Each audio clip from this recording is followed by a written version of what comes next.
Hello friends, आज हम कुछ पॉइंट डिस्कस करेंगे जो हमारे यूपी टीजीटी पीजीटी एग्ज़ाम के लिए बहुत ही इम्पोर्टेंट हैं। आपका पहला पॉइंट है, how do I love thee poem ends with I shall but love thee better after death. आपकी poem how do I love thee poem जो है वो ख़त्म होती है I shall but love thee better after death line के साथ। Next point है आपका, Lord Byron is considered as a national hero in Greece. Lord Byron जो है वो ग्रीस के नेशनल हीरो हैं। Edward लियर associated with nonsense type poems. Edward लियर का जो नाम है वो जोड़ा जाता है बहुत ही अच्छी पोएम्स के साथ, नहीं जोड़ा जाता है। कहा जाता है कि उन्होंने बहुत ही नॉनसेंस टॉपिक्स पर पोएम्स लिखी हैं। In Coleridge's poem the rime of ancient mariner the three gallants were going in a wedding. आपकी जो कोलरिज की पोएम है the rime of ancient mariner the three gallants were going in a wedding, इसमें जो है three गाइलेंट्स जो हैं वो वेडिंग में गए थे। क्वेश्चन आपसे पूछा जाता है कि the rime of ancient mariner poem में कितने गैलेंट्स जो हैं वेडिंग में गए थे, तो आपको जवाब देना है थ्री गैलेंट्स। नेक्स्ट है आपका, a pattern of accented and descended syllable in line of poetry is called metre. जो आपकी पोइम में एसेंटेड और अनअसेंटेड सिलेबल का पैटर्न होता है उसको हम मीटर कहते हैं। नेक्स्ट है आपका, the repetition of similar ending sound is called rhyming.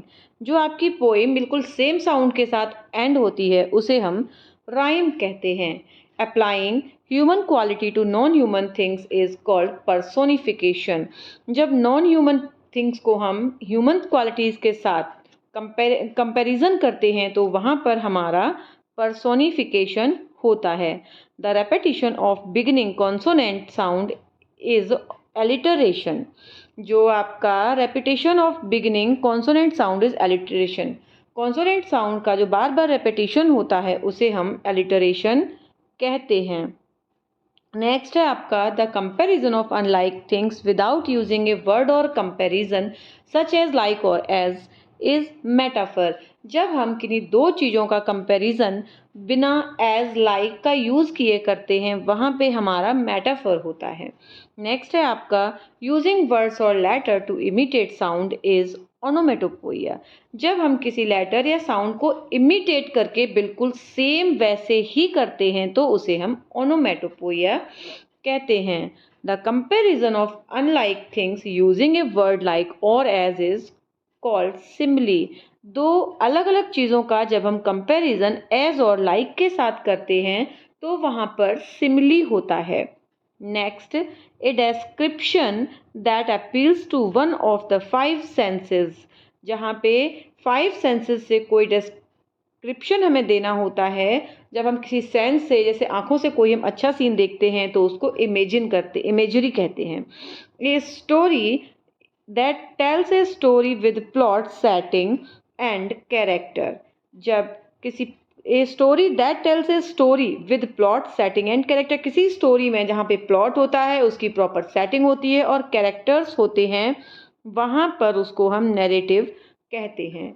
A poem with no meter और rhyme is called free verse. जो पोइम है जिसमें ना आपका मीटर होता है और ना राइम होती है उसे हम फ्री वर्स कहते हैं।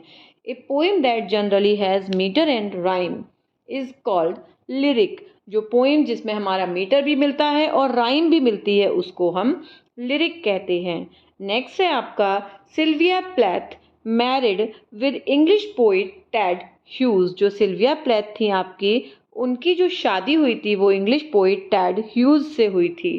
Next and last point we discuss today, W.B. Yeats received the Nobel Prize for Literature in 1923। W.B. Yeats को जो है नोबेल प्राइज़ मिला था लिटरेचर के लिए 1923 में मिला था। इसी के साथ आज का टॉपिक हम ख़त्म करते हैं। नेक्स्ट वीडियो कल फिर मिलेगी। Thank you.